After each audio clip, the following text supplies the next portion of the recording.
Bodybuilding fans around the world, welcome to another Primetime Muscle. As always, joined by the one and only Tarek El-Guindy. Great to be here, Tim. You look fantastic, awesome. And I'm going to tell you, he's back on his usual attire.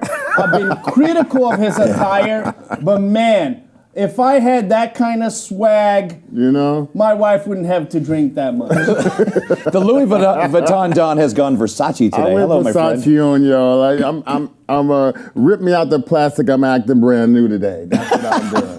That's what I'm doing. Chris Cormier, the real deal. Tim Wilkins, always a pleasure to be with you. Guys, as I travel the shows, I know you're getting it a lot too. So excited for the people that come up and say they enjoy the show. And welcome, if you're just starting cardio, get ready. You got about another 30 minutes. So buckle up. We've got a great show for you, as always. Tarek, we get personal every once in a while. And I said a couple episodes ago, I either sent you a text or a call, and I said, I don't know what you're doing, but you look great. And then today I see you look still like you're shredding up. And I try to compliment you. And then what do you tell me? Well, I've been a little under the weather, Tim. I've been a little sick, and your response was very encouraging. So why don't you share that with America? I said, you should stay sick. It works for you. Yes. Whatever you have, wherever you ate to get the food poisoning works for you. I would go there at the end of the day when you know everything's been in the hot table all day. Put the camera on me here, Spencer, please. America, if you have friends like this, you don't need enemies. You don't need enemies. If you're getting ready for a show, Tarek will tell you exactly where to cut up. Wherever you ate, whatever chicken you had. Hey, so speaking of the genius, though, we all kid each other. You came up with an idea a while back, and you said, I need to add another facet because so much content for people right now is online, watching their favorite pros train. But a lot of the guys and girls that we'll experience here in these next few episodes, they go into a bubble and they go into their off season and you never see them until it's showtime and you wonder how are they training and you never see them train with their rival. So you came up with this thing called the Olympia Battles where you take top contenders and have them go at it under the watchful guise of real deal Chris Cormier and you walk them through it. And as much as they learn from each other, they learn from you. Under the watch for ojitos. Ojitos. I've been studying Spanish. So. Ojitos. I thought he said ojitos. Ojitos or something. And it's actually eyes in Spanish. Eyes. Little eyes. What was I thinking? He was inspired by something. I've been on my Duolingo app on my phone. He just I've been came learning back from Spanish. Tijuana. We were there. So I'm learning a little Spanish. So I thought I'd kick y'all down with a little bit of my knowledge. He just got back from Tijuana. Thankfully, he worked past Burro. Yeah. So let's get back to. So you created this first one. We all flew in for the first one, right? And it was the big one. I mean, you started out with the leadoff hitter, or with the home run hitter, right, with Chris Bumstead, and then you said, all right, not only is he the top contender, but people forget, because we get all America. Brazil has the population of America, but I swear they have more of a bodybuilding fanship or fanhood than the United States does, and they love Ramon Dino. So you put Bumstead and Dino together. So it was incredible. You were hosting the event, Tim, and I also needed Chris there to manage the workout, make sure that they were doing properly and they were safe, because the last thing we want is for them to get hurt. But it was a total success. We have 15,000 people watching it live, and people loved it.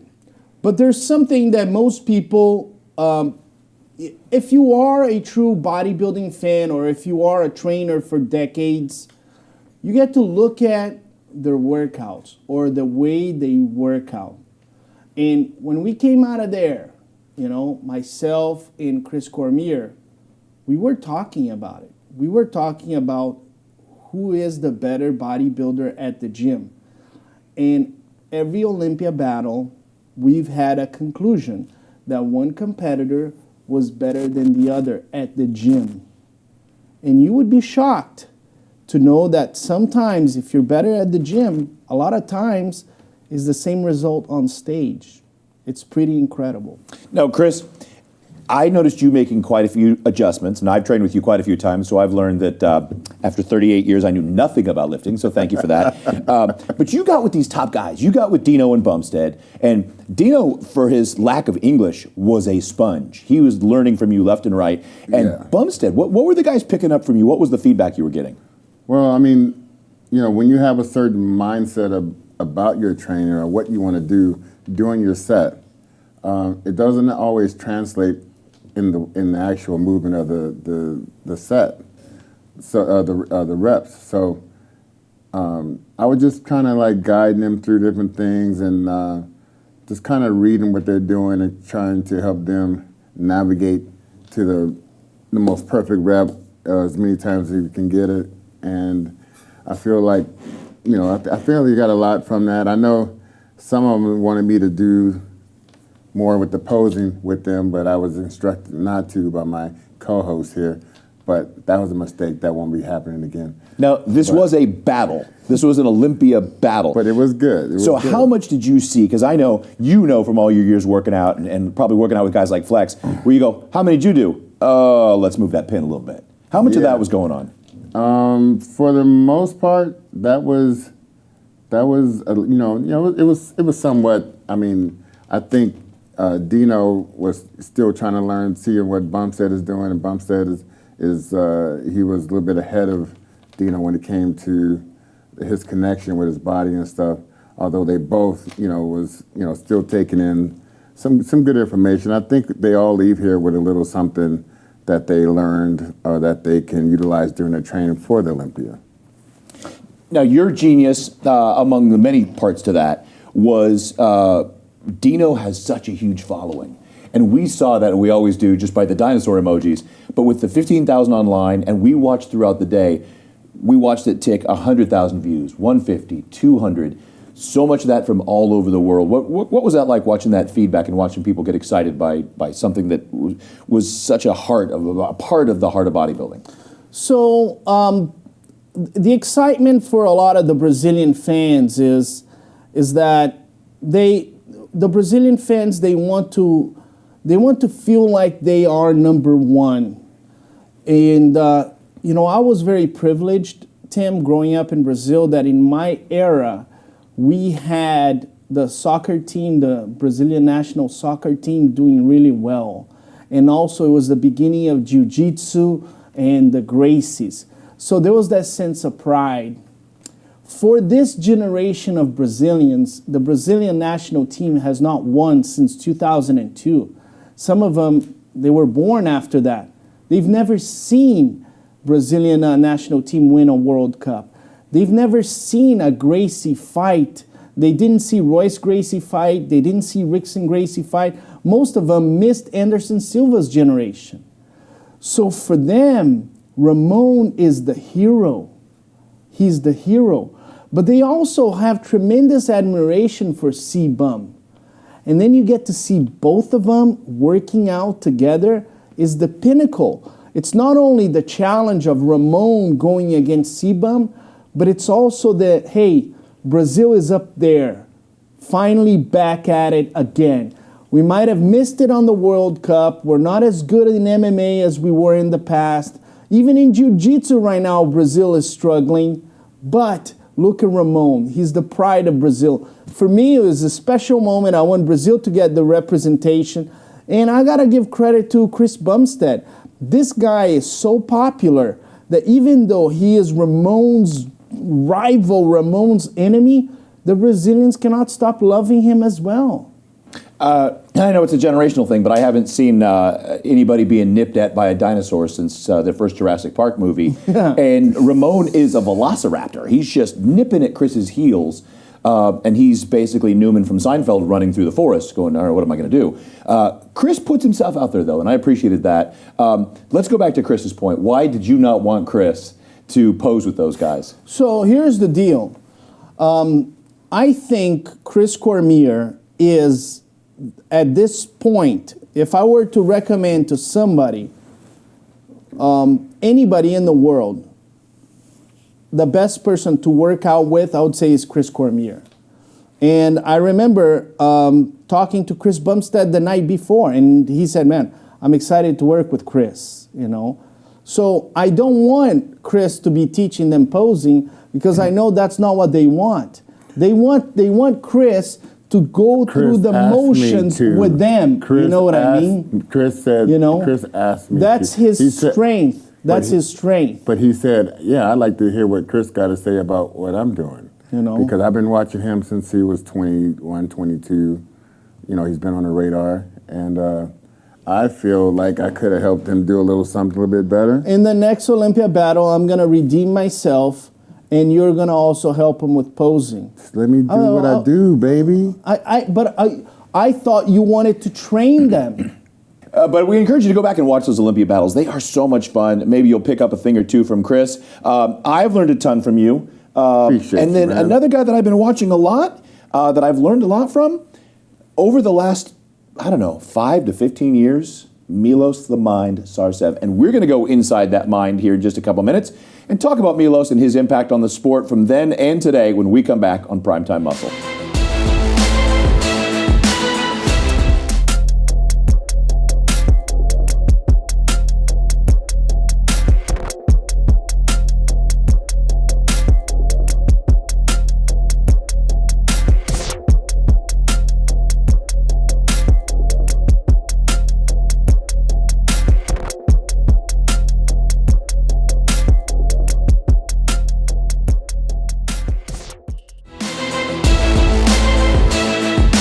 All right, we're back, and we're talking Milos the Mind Sarcev, the Encyclopedia of Bodybuilding. It's written on the prompter as Izzy, but we all know he is. You know, that goes without saying. Izzy. The man's a champion maker, and he's a champion himself. Yes. And, we could just sit here and wax poetic about what he brings to the sport. Or, you got guys like Chris with speed dial go, oh, what's Milos up to? Good morning, Milos. Good morning. How are you guys doing?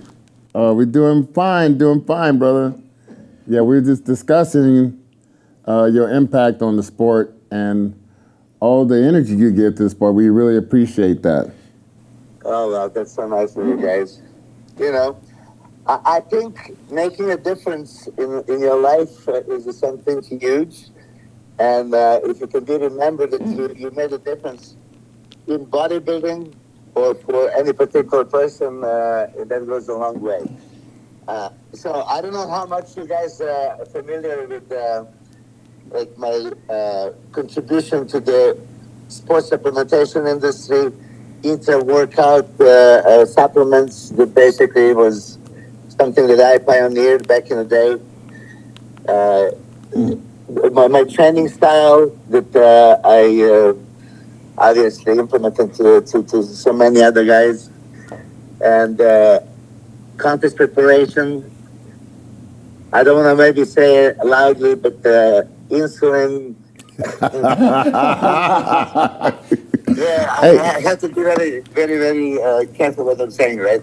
But anyway, I think that I was called the mind because I think outside the box and I brought something new.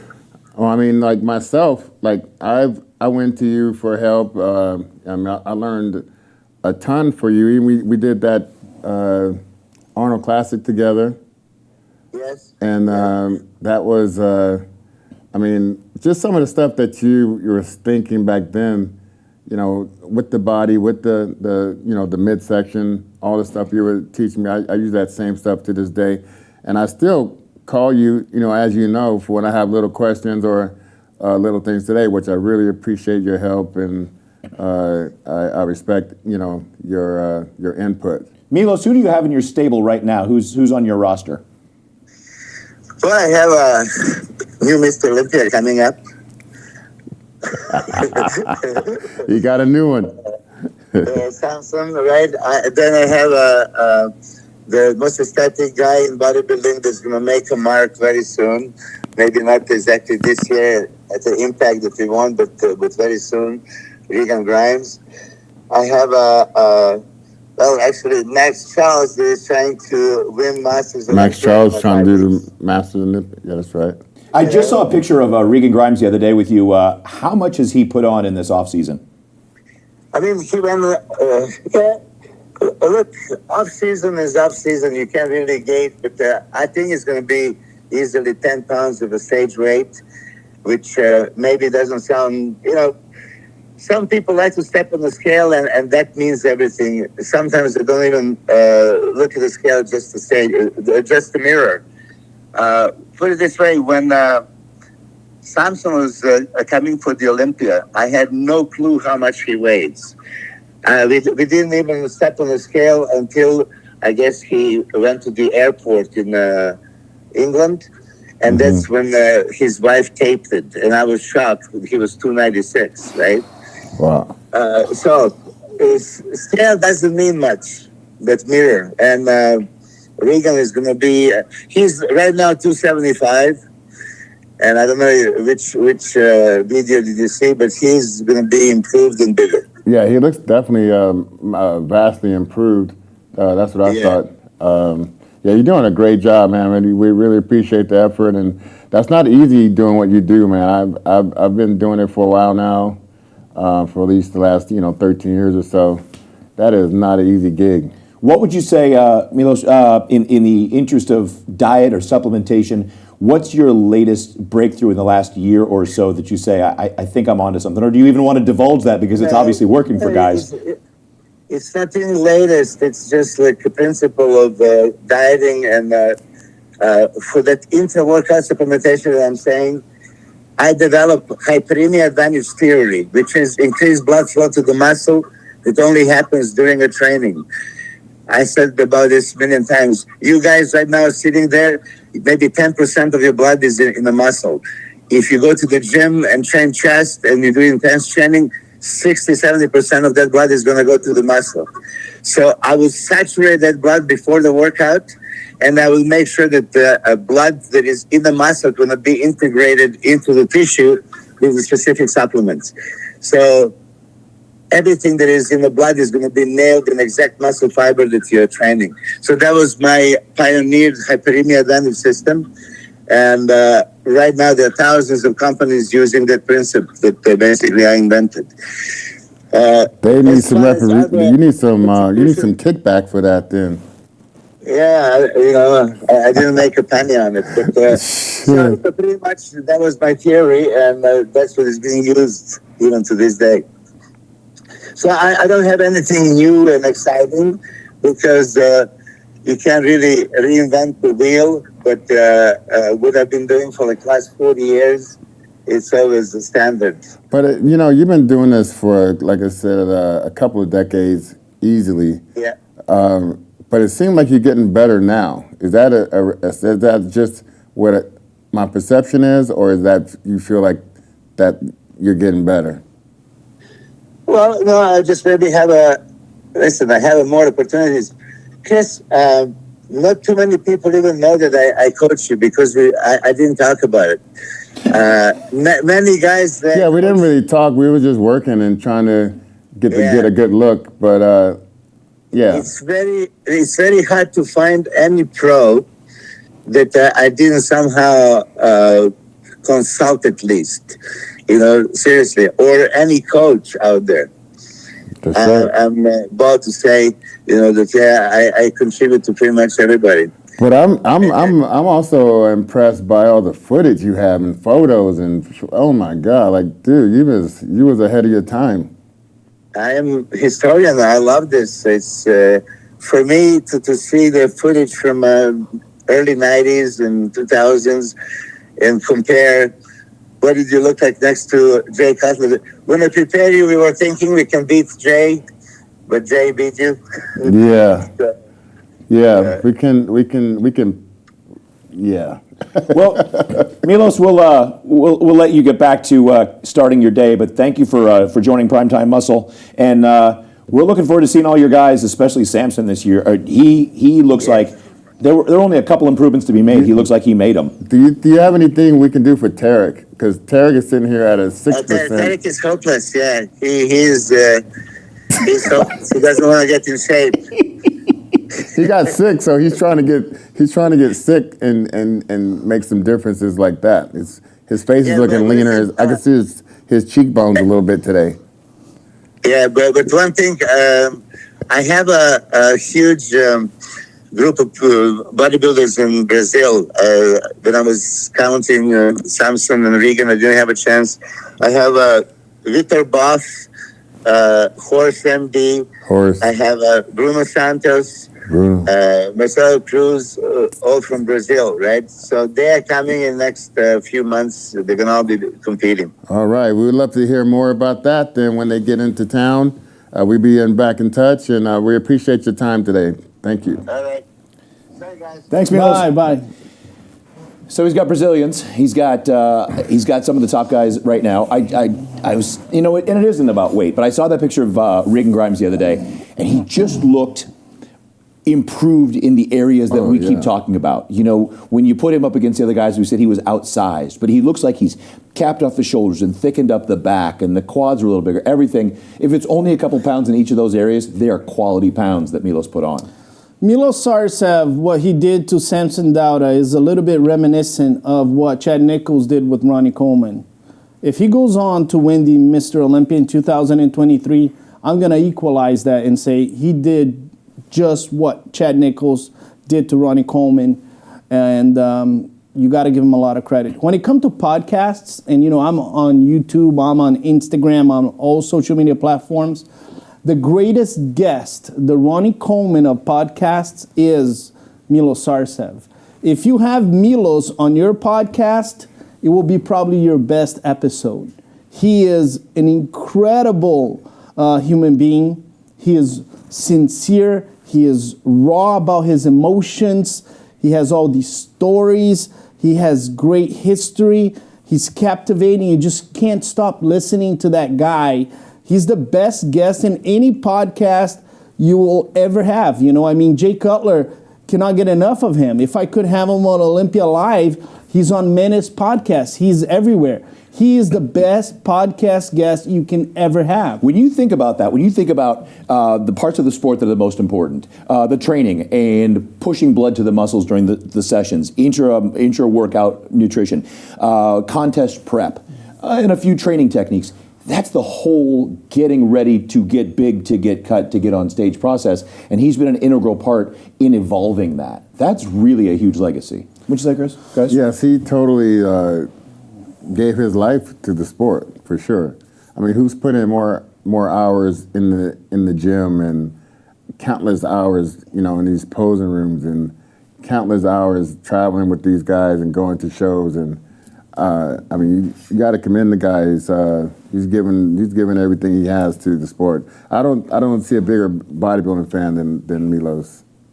I guess that's one of the coolest things, just right off the top, is when you love the people you work with, or you love the things that about the sport that make it what it is. But when you truly love the sport as a fan, when you've been one of the greatest of all time, and you're still a fan, the impact you're going to have is it's invaluable.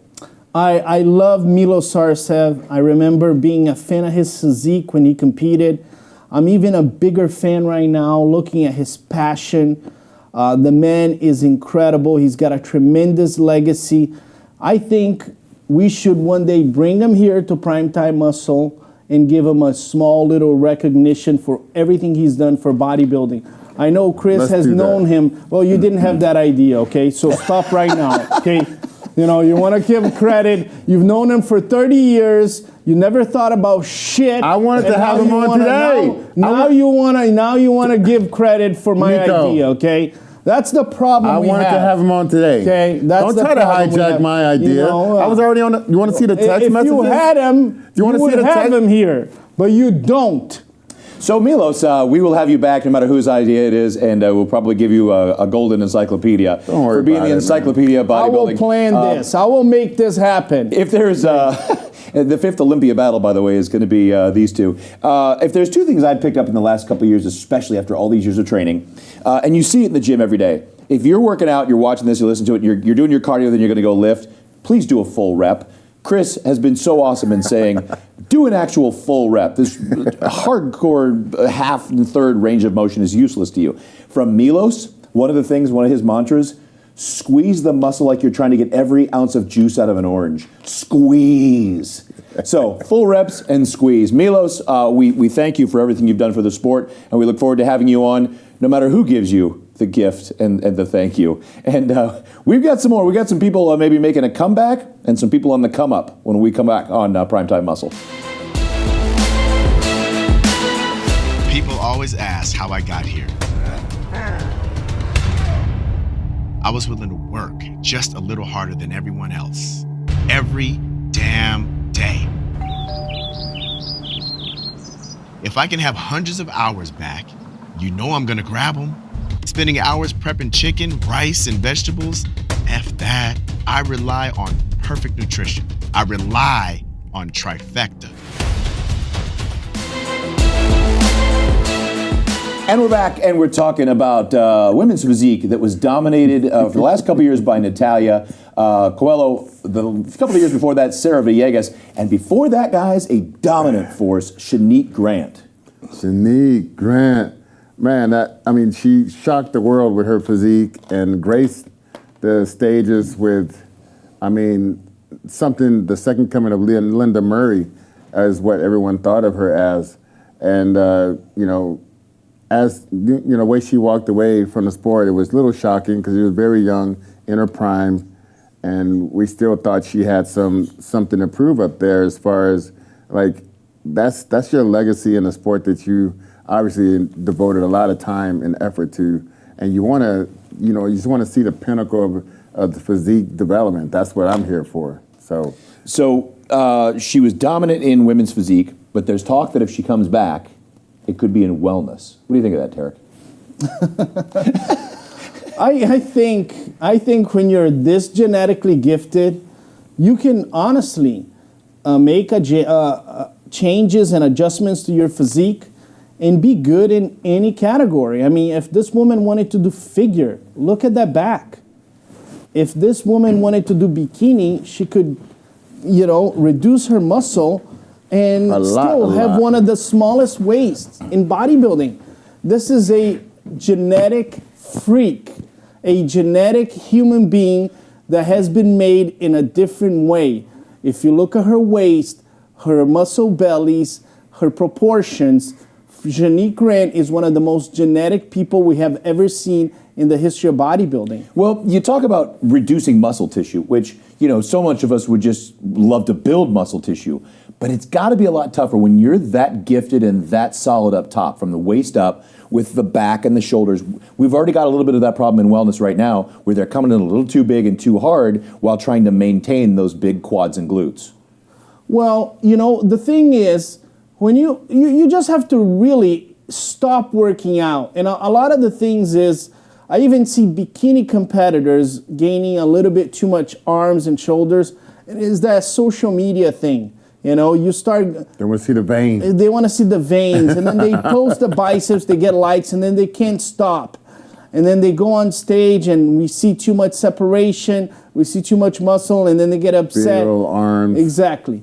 But you just have to stop working out some of these areas, let your body not develop in some of those areas, and continue to work out. I saw some pictures of her on social media, and I think she's going to present great glutes, and her posing is also going to minimize the muscle mass that she has on top. She's a smart competitor. She's going to shock the world. Now, Chris, we're looking at glutes, and we're looking at the top 3 to 5 right now. I was the Linda Murray a while back, and the top 5 could have been top 1. Just about. It was a really, when they got into the back and glute and hamstring pose, it was just phenomenal. However, it looks here like she's got some smaller glutes. I know that's not the typical glute pose, and just some massive hams and quads. How hard would it be to make that transition to where, while you're working the lower half, you're not overbuilding the quads and hams, and then again dwarfing your glutes?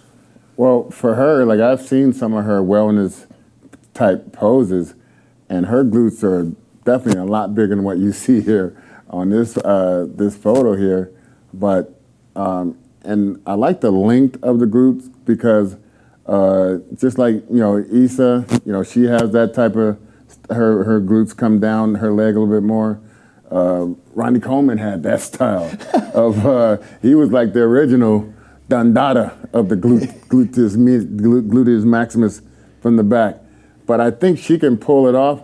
I'd be a little hesitant for that back development to be a little bit too overbearing. And I would definitely, I mean, if you look over here, look at her forearms right there in that victory pose, in that first pose. She's got some in her square inch of her body. There's no one been that muscular and that carved out in bodybuilding, in my opinion. Now, to both of your point, though, in toning things down, it's been 4 years since we've seen her? 4 years, yeah. And Tim, I had a chance to talk to her on the phone. And she said, Tarek, I won the women's physique title. I was happy. But I didn't like to get too lean. It's not my thing. I don't want to be shredded. I don't want to have all that separation. I don't. I respect the girls that want to go there, but that's just not me. I'm not going to do that. I want to be a little bit softer. That's how I feel comfortable. And I respect that about her. And like I said, you know, and Chris and I often tell competitors this, don't pick the category, let the category pick you. Maybe wellness is the better category for her, where she can be just a little bit softer on top.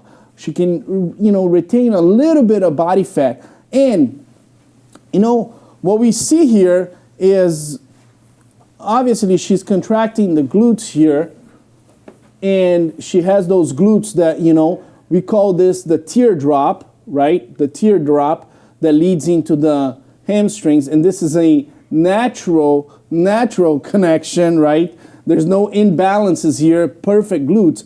But some of these competitors that have muscle on their glutes, once they get a little bit of fat on, it looks pretty big. You know what I mean? It's like a bodybuilder that's huge and you just give him like 2 weeks of food, he looks huge. This is it. If she has, you know, like 2 weeks of food here, those glutes, and she's not contracting, this is a big butt. And that's fat with PHAT, fat. The technical aspect, the PHAT. AZZ. Yeah.